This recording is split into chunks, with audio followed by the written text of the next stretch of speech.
Welcome to our channel. Today we how to log into Schneider Electric EcoStruxure for EV charger monitoring, detailed guide step by step clearly. To begin, open your preferred web browser. In the address bar, type in the official Schneider Electric EcoStruxure login URL. Press the Enter key to navigate to the website. Once the page loads, locate the login section. Here, you will see fields for your username and password. Enter your username in the designated field. Next, input your password in the corresponding field. Double-check that both your username and password are correct. If you have forgotten your password, click on the Forgot Password link.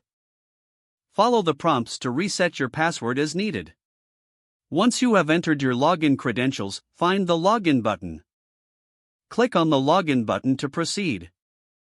If the information provided is correct, you will be directed to your dashboard. In the dashboard, familiarize yourself with the layout.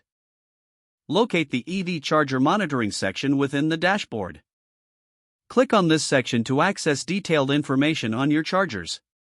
Here, you can monitor performance, identify issues, and review usage data. To log out after monitoring, navigate to the Logout option.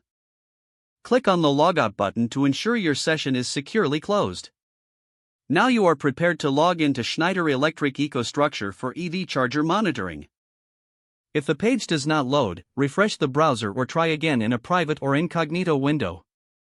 Make sure you are using the correct email address, then retype it carefully to avoid small typos. If your password is not accepted, use the reset option and create a new strong password you can remember. Check your spam folder for verification or security emails, then complete any requested confirmation steps.